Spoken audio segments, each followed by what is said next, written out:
হাজী সাহেবান তারা তাদের হজের কার্যক্রম শুরু করে দিয়েছেন।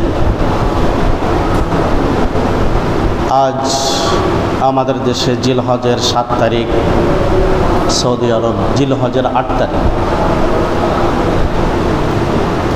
সাধারণত হাজী সাহেবানদেরকে জিলহজ মাসের 7 তারিখ পার হয়ে মাগরিবে যে 8 তারিখ হয়, এই 8 তারিখে তাদেরকে মাগরিবের পরে অথবা ইশার পরে মিনার তাঁবুতে নেওয়া হয় সর্বপ্রথম। কিন্তু সুন্নাত তরিকা হচ্ছে মিনার তাঁবুতে যাওয়া 8 তারিখ ফজরের নামাজ বাইতুল্লাহ পড়ে যাওয়া। কিন্তু বর্তমান যুগে তাঁবু পাবে কি পাবে না, তাঁবুতে তার সিট থাকবে কি থাকবে না, এই আশঙ্কায় মুআল্লিমরা একটু আগে ভাগেই হাজী সাহেবানদেরকে তাঁবুতে নিয়ে যায়। তো বর্তমান হাজী সাহেবানরা তারা মিনার তাঁবুতে অবস্থান করতেছেন। আজকে সারাদিন অবস্থান করার পর কালকে তারা যাবেন আরাফার ময়দানে যাবেন। হজের কার্যক্রম শুরু আরাফার ময়দানই হচ্ছে, আল্লাহ রাসূল বলেন আল আরাফাতু আল হজ্জ, আরাফার ময়দানই হচ্ছে অবস্থান করাই হচ্ছে হজ। যাই হোক, হজের লম্বা চওড়া কথা যা বলার দরকার বলেছি। আজকে যে আমার আলোচ্য বিষয়, যে আমরা যে তরিকায় কুরবানি দিই, এই তরিকাটা কোথা থেকে এসেছে।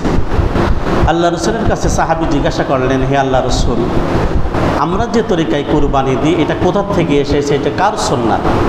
আল্লাহ রসুল বলে দিলেন, সুন্নাতা আবিকুম ইব্রাহিম, তোমাদের পিতা ইব্রাহিম আলাইহিস সালামের আদর্শ এটা।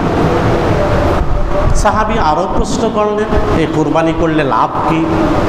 আল্লাহ রসুল বললেন, বিকুল্লি শাআরাতিন হাসানাতুন, প্রত্যেক পশমের বিনিময়ে আল্লাহ তাআলা 1 টাকা করে নেকি দান করবেন। সাহাবী আরও জিজ্ঞাসা করলেন, অফিসু ফিয়া রাসূলুল্লাহ, হে আল্লাহ রসুল, ভেড়া দুম্বার পশম তো ঘন ঘন হয়, এর বিধান কি? আল্লাহ রসুল বললেন যে প্রত্যেক ভেড়া দুম্বার পশম যে ঘন ঘন হয়, প্রত্যেকটা ভেড়া দুম্বার পশমের বিনিময়েও আল্লাহ তাআলা 1 টাকা করে নেকি দান করবেন। তো বর্তমান যে আমরা কুরবানি দিই, এটা ইব্রাহিম আলাইহিস সালামের সুন্নাত, আদর্শ। কিভাবে আসলো এই সম্পর্কে আল্লাহ তাআলা সূরা সাফফাত 100 নম্বর আয়াত থেকে নিয়ে 107 নম্বর আয়াত পর্যন্ত বর্ণনা করেছেন, ডিটেলস বিস্তারিত বর্ণনা করেছেন। 100 নম্বর আয়াত থেকে নিয়ে 107 নম্বর আয়াত পর্যন্ত আল্লাহ তাআলা ইব্রাহিম আলাইহিস সালাম যে ইসমাঈল আলাইহিস সালামকে কুরবানি করতে নিয়ে গিয়েছিলেন, কি কি হয়েছে এখানে বর্ণনা করেছে। ইব্রাহিম আলাইহিস সালাম যখন ইরাকের কুসা শহরে ছিলেন, নমরুদের অগ্নিকুণ্ড থেকে বের হয়ে আসলেন।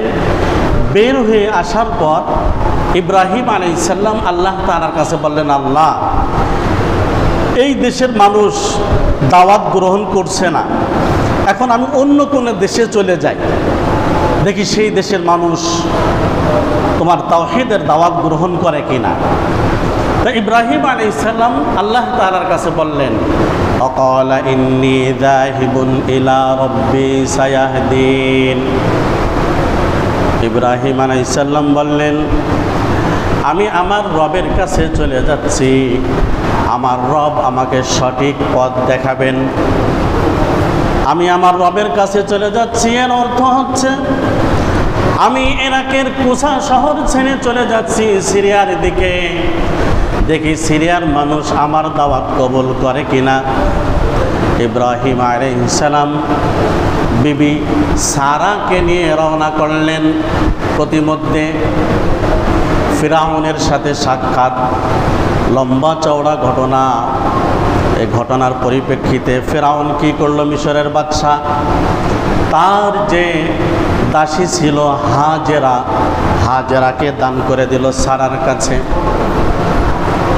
এবার সারা আলাইহিস সালাম তিনি তার স্বামীকে বললেন, হে আল্লাহর নবী ইব্রাহিম খলিল, আপনি আমাকে বিবাহ করেছেন, বাচ্চা হয় না, এই মিশরের বাদশাহ যে মহিলাকে আমার কাছে হাদিয়া দিয়েছে হাজেরা, আমি আপনাকে দিয়ে দিলাম, আপনি তাকে বিবাহ করে নেন।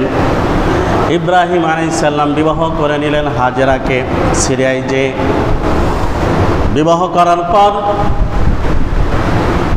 ইব্রাহিম আলাইহিস সালাম দোয়া করলেন, রব্বি হাবলি মিনাস সালিহিন, আল্লাহ তুমি আমাকে একজন নেককার সন্তান দান করো। শুধু সন্তান না, আমরা আল্লাহর কাছে চাই, আল্লাহ আমার একটা ছেলে দাও, আল্লাহ আমার অনেকগুলি মেয়ে হয়ে গিয়েছে, একটা ছেলে দাও, অথবা অনেকগুলি ছেলে হয়ে গিয়েছে, আল্লাহ আমাকে একটা মেয়ে দাও। কিন্তু না, ইব্রাহিম আলাইহিস সালাম শিখিয়ে দিচ্ছেন, রব্বি হাবলি মিনাস সালিহিন, হে আল্লাহ তুমি আমাকে একটা নেককার সন্তান দান করো। তাফসীরে ইবনে কাসিরের ভিতরে আসছে, ইব্রাহিম আলাইহিস সালামের বয়স যখন ৮৬ বছর হলো, তখন আল্লাহ তাআলা ইব্রাহিম আলাইহিস সালামের দোয়া কবুল করলেন। দোয়া কবুল করে আল্লাহ তাআলা ইব্রাহিম আলাইহিস সালামকে দান করলেন ইসমাঈল আলাইহিস সালাম। কত বছর বয়সে?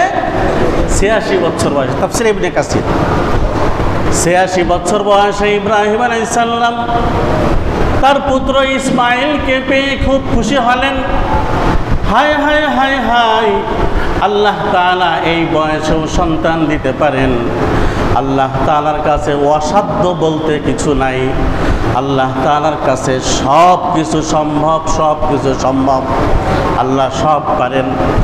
আল্লাহ তাআলা যেরকম মরা ফুল গাছে ফুল ফোটাতে পারেন, আল্লাহ তাআলা সব কিছু পারেন। ইন্নাল্লাহা আলা কুল্লি শাইইন কাদির, আল্লাহ তাআলা সব কিছুর উপর আল্লাহ তাআলা শক্তিশালী। আল্লাহ তাআলা ৮৬ বছর বয়সে ইসমাঈলকে দান করলেন। ইব্রাহিম আলাইহিস সালাম ইসমাঈল এবং তার মা হাজেরাকে নিয়ে মক্কায় চলে গেলেন, আর কেনানে থাকলেন, সিরিয়ার কেনানে থাকলেন তার স্ত্রী সারাকে নিয়ে। বড় স্ত্রী সারাকে নিয়ে থাকলেন কেনানে। আর ইসমাঈল আলাইহিস সালামের জন্মগ্রহণের পরে নিয়ে গেলেন মক্কায়। মক্কায় থাকো,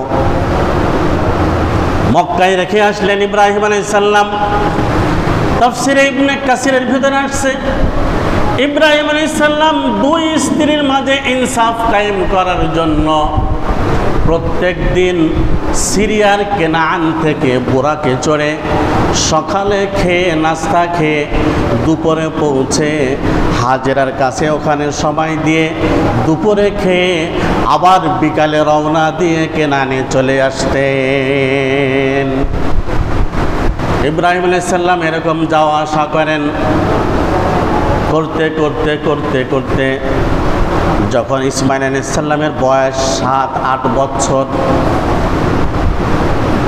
তাফসীরে মাযহারির ভিতরে আসছে ইসমাঈল আলাইহিস সালামের বয়স যখন ৭ থেকে ৮ বছর, কিন্তু আল্লামা ইবনে কাসির রাহমাতুল্লাহ আলাইহি বলেন ইসমাঈলের বয়স যখন ১৩ বছর হলো, তখন ইব্রাহিম আলাইহিস সালাম স্বপ্নে দেখলেন আল্লাহ তাআলা এই কথা বলেন, ফালাম্মা বালাগা মাহু সাইয়া ক্বালা ইয়া বুনাইয়া ইন্নী আরা ফিল মানামি আন্নী আযবাহুকা ফানজুর মাযা তারা। আল্লাহ তাআলা বলেন, যখন ইসমাঈল তার পিতার সাথে চলাফেরা করতে পারে এই বয়সে উপনীত হলো, বাপের হাত ধরে হাঁটাহাঁটি করতে পারে এই বয়স উপনীত হলো, তখন ইব্রাহিম আলাইহিস সালাম স্বপ্নে দেখলেন।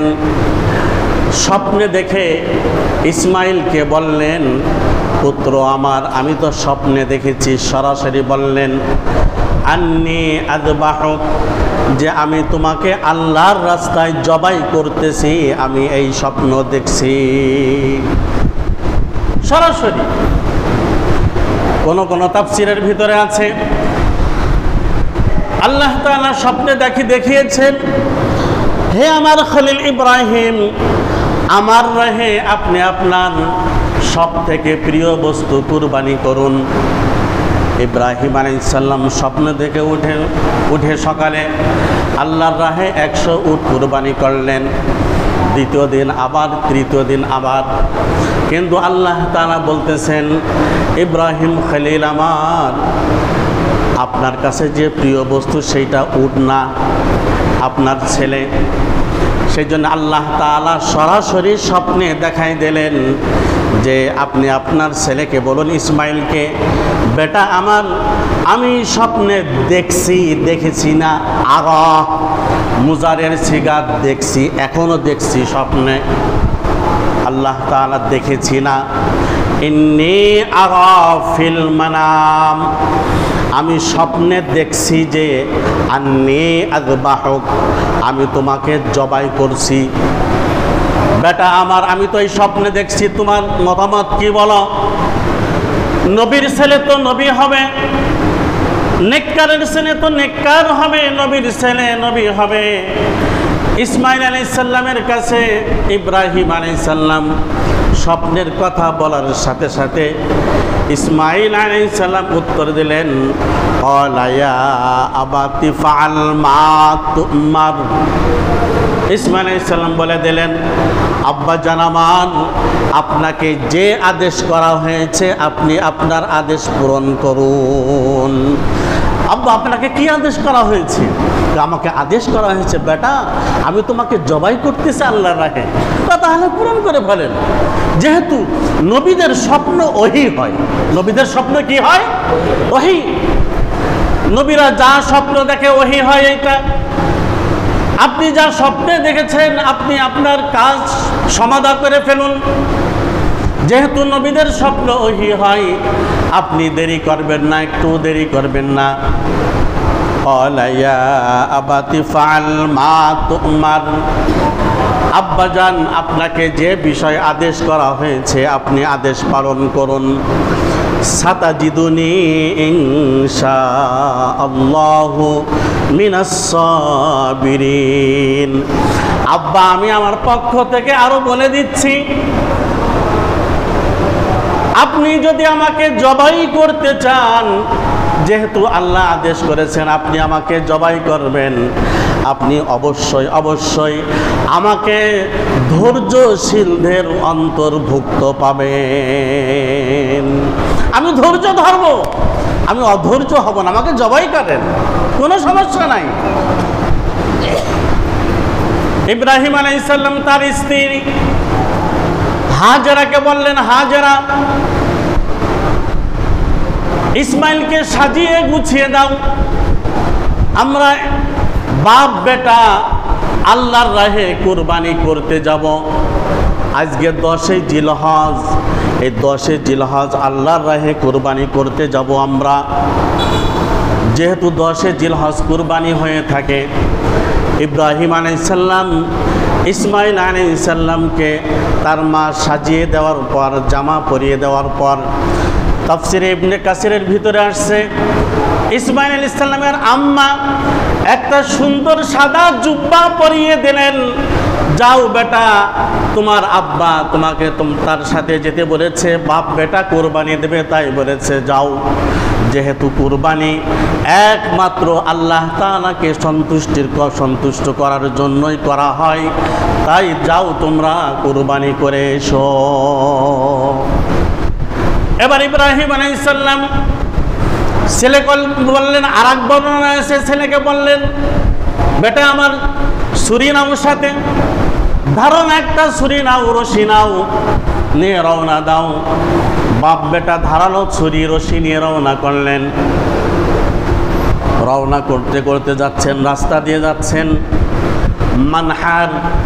মানহার বলা হয় যেখানে পশু কুরবানি করা হয়, আরবিতে তাকে মানহার বলা হয়। মিনাই হাজি সাহেবান যেখানে পশু কুরবানি করেন ওই স্থানের নাম আরবিতে মানহার বলা হয়। মানহারের দিকে যাচ্ছেন, প্রতিমধ্যে শয়তানে মারদুদ ধোঁকা দেওয়ার জন্য এসেছে।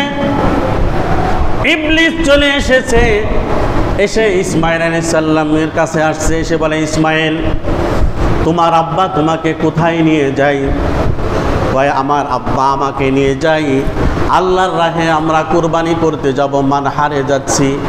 কয় না ইসমাইল, তুমি জানো না, তোমার আব্বা ইব্রাহিম তোমাকেই জবাই করতে নিয়ে যাচ্ছে। তখন ইসমাইল আলাইহিস সালাম উত্তর দিলেন, কেন আমার আব্বা আমাকে কুরবানি করবেন?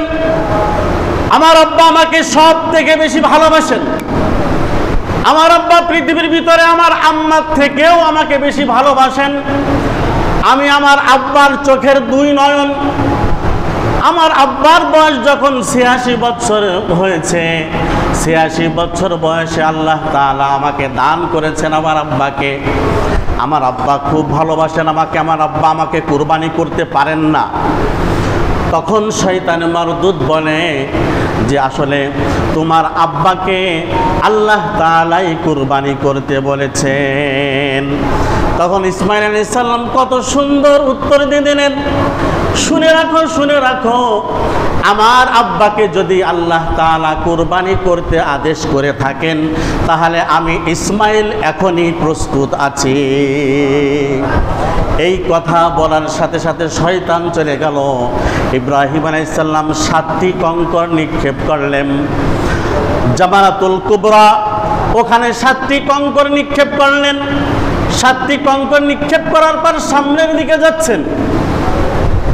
শয়তানে মারদুদ ইব্রাহিম আলাইহিস সালামের কাছে আসছে, এসে বলে, হে আল্লাহর খলিল ইব্রাহিম, আপনি আপনার ছেলেকে কুরবানি করতে নিয়ে যাচ্ছেন, স্বপ্নে দেখেছেন। আমার মনে হয় এই স্বপ্নটা আপনাকে শয়তান দেখিয়েছে। এই কথা বলে কে? ইবলিস বলতেছে। মনে হয় শয়তান আপনাকে এই স্বপ্ন দেখাইছে, আপনি সাবধান, আপনার ছেলেকে কুরবানি করেন। বিসমিল্লাহ।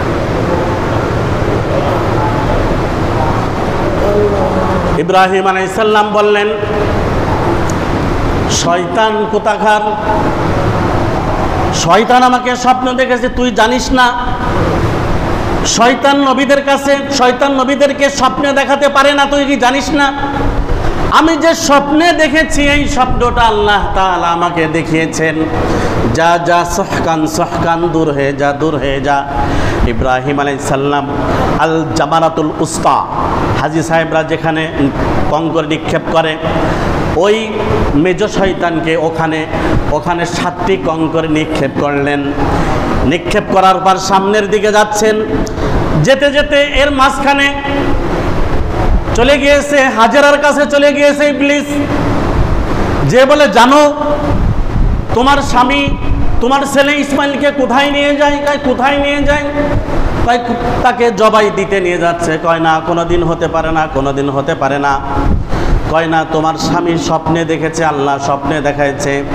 হাজেরা উত্তর দিলেন যে আল্লাহ তাআলা যদি আমার স্বামীকে আদেশ করে থাকে আমার ছেলের কুরবানির ব্যাপারে, আমি হাজেরাও প্রস্তুত আছি। ইব্রাহিম আলাইহিস সালাম এরকম 3 জায়গায় শয়তানকে কঙ্কর নিক্ষেপ করলেন। কঙ্কর নিক্ষেপ করার পর ইব্রাহিম আলাইহিস সালাম ইসমাইল আলাইহিস সালামকে নিয়ে যাচ্ছেন সাবির নামক পাহাড়। তাফসীর ইবনে কাসিরের ভিতরে আসছে সাবির নামক পাহাড়, মানহারের পাশে সাবির নামক পাহাড়ে, ওখানে নিয়ে গেলেন। হাজী সাহেবান্না যখন হজে যায়, উমরায় যায়, তখন ড্রাইভাররা যখন জিয়ারায় যায়, পরিদর্শনে যায়, ড্রাইভাররা দেখায় এইগুলি। যেই সমস্ত ড্রাইভাররা বুঝমান তারা দেখায়। ড্রাইভার আমাকে বলল, পাকিস্তানি ড্রাইভার, हाजी साहब वो मनहार है जिस जगह इब्राहिम अलैहिस्सलाम अपने लड़के को ज़बह करने के लिए गया था, पहचानता हो ये उस जगह है। कोई इब्राहिम अलैहिस्सलाम তার ছেলে ইসমাইলকে জবাই করার জন্য এই স্থানে নিয়ে এসেছিলেন। ওখানে একটা ছোট মিনার মতো করে দেওয়া আছে, আমি দেখে চিনে ফেললাম।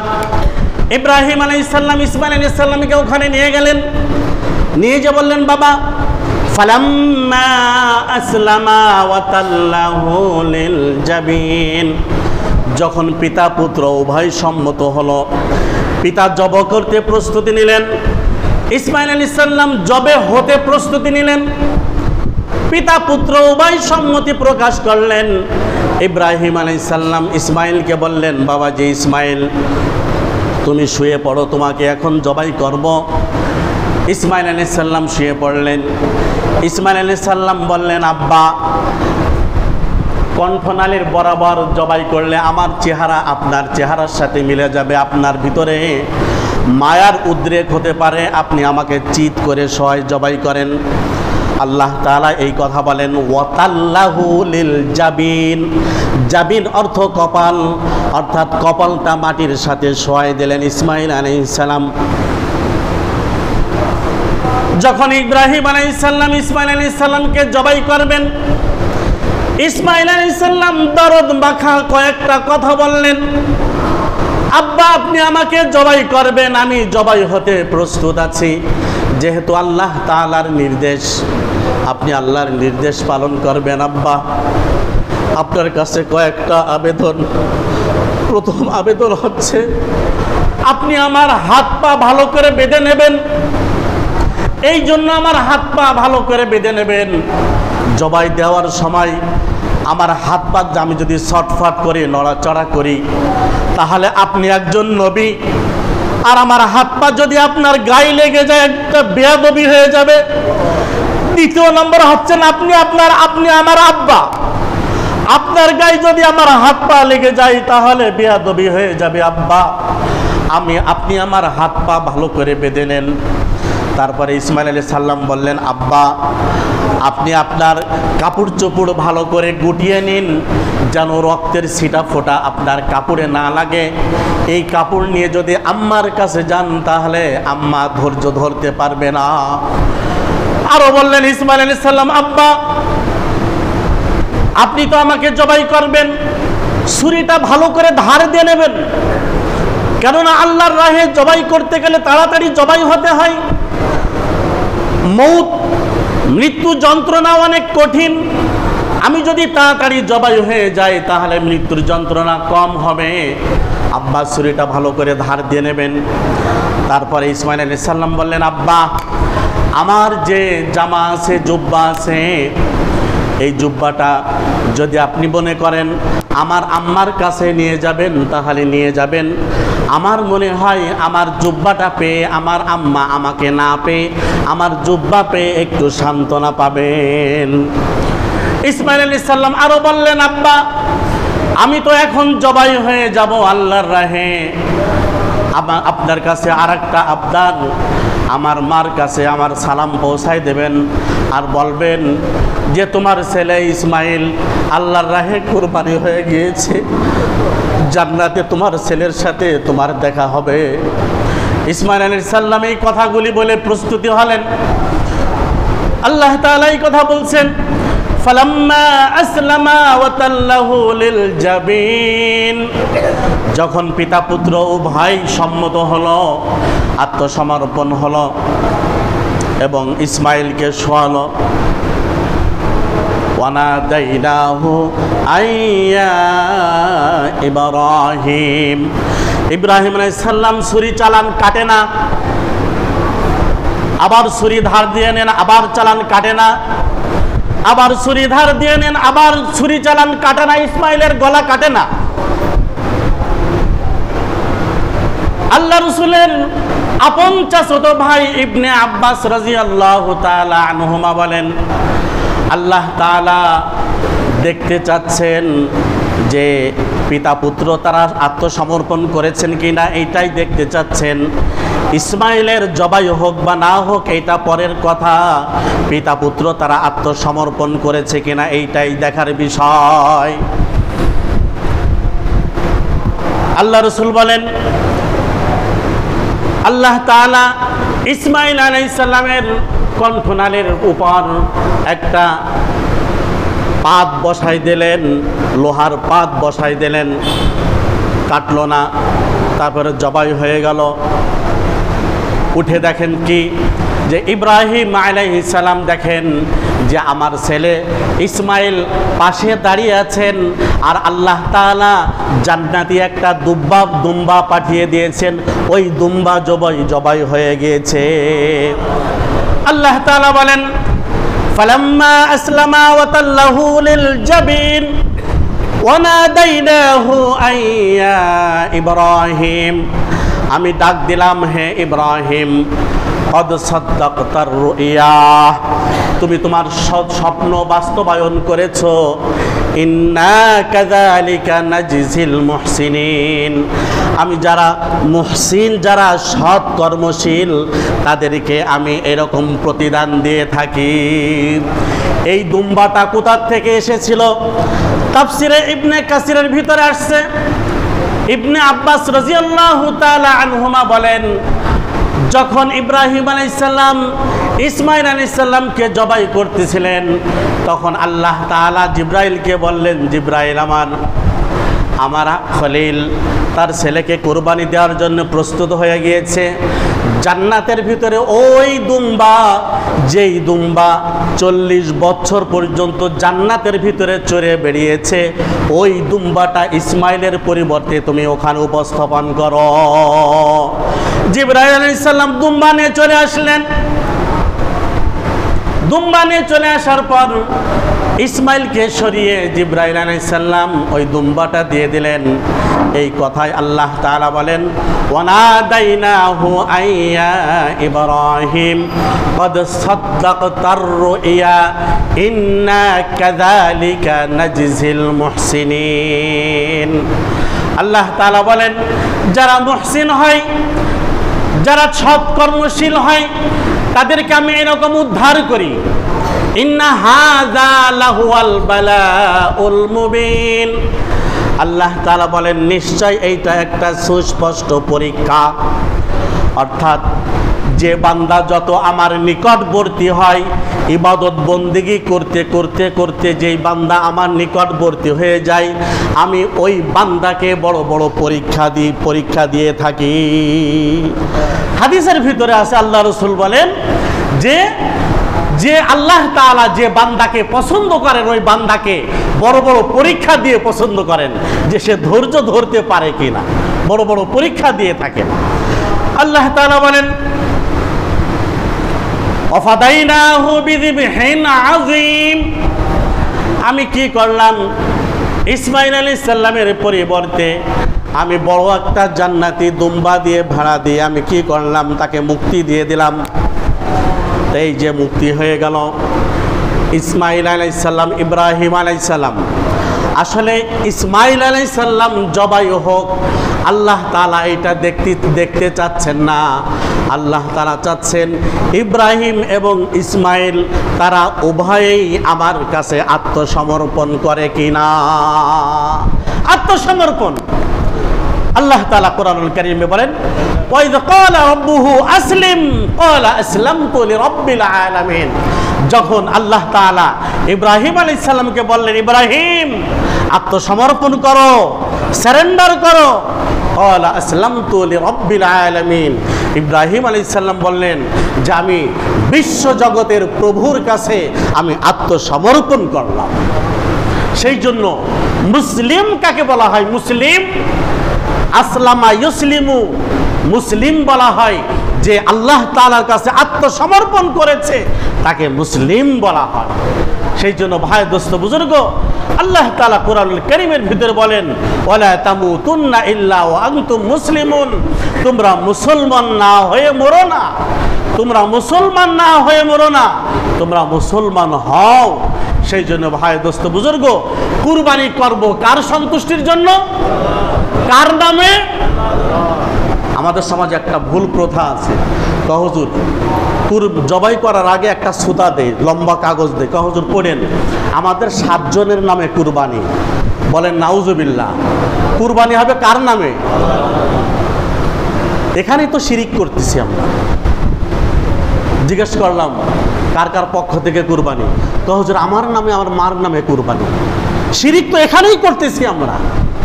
ইন্না সলাতি ওয়া নুসুকি ওয়া মাহইয়ায়া ওয়া মামাতি লিল্লাহি রাব্বিল আলামিন।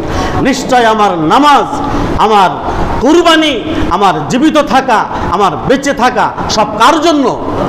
তার কুরবানি হবে কার জন্য? কার নামে? কার নামে কুরবানি হবে? আমাদের পক্ষ থেকে হবে। আব্দুল করিমের পক্ষ থেকে কুরবানি, আব্দুর রহিমের পক্ষ থেকে কুরবানি। কার নামে কুরবানি? এই ভুলটা ভাঙবে তো ইনশাল্লাহ? ভাঙবে তো? এই ভুল ভাঙবে ইনশাল্লাহ? তাহলে আমাদের কারোর নামে, কোনো ব্যক্তির নামে কুরবানি না। আপনি যদি মুহাম্মদ সাল্লাল্লাহু আলাইহি সাল্লামের নামে কুরবানি দেন, আল্লাহ বলেন আমি আমার বন্ধুর নামে কুরবানি দিলেও কুরবানি কবুল করব না। আবু বকর সিদ্দিকের নামে কুরবানি দিলেও কুরবানি কবুল হবে না। ওমরের নামে কুরবানি দিলে কুরবানি কবুল হবে না। আলীর নামে কুরবানি দিলে কুরবানি কবুল হবে না। উসমানের নামে কুরবানি দিলে কুরবানি কবুল হবে না। রিজওয়ানুল্লাহি তাআলা আলাইহিম আজমাইন। তাহলে একমাত্র কার নামে কুরবানি হবে বলেন দেখি? কার নামে কুরবানি হবে? আমাদের পক্ষ থেকে হবে। আর কার নামে কুরবানি হবে? আল্লাহর। ভুল ভাঙছে তো? ভাঙবে তো ইনশাল্লাহ? তাহলে কার নামে কুরবানি হবে? এই শিরিকটা করবেন না, কুরবানি হবে না। যেহেতু আমার নামে, আমার আব্বার নামে, আমার ছেলের নামে কুরবানি না, এই শিরিক করবেন না, কুরবানি হবে না। আর একমাত্র আল্লাহকে সন্তুষ্ট করার জন্য কুরবানি করতে হবে। কাকে সন্তুষ্ট করার জন্য? একমাত্র কাকে সন্তুষ্ট করার জন্য? আল্লাহ তাআলা তৌফিক দান করুক। সবাই বলে আমিন। আমাদের মসজিদে ঈদুল আজহার জামাত সকাল 7 ঘটিকায় হবে ইনশাআল্লাহ। আমাদের মসজিদে ঈদুল আজহার নামাজ সকাল 7 ঘটিকায় হবে ইনশাআল্লাহ। সবাই আগে ভাগে আসার চেষ্টা করব। আমা তৌফিক ইল্লা বিল্লাহ। আখিরু দাওয়ানা আলহামদুলিল্লাহ।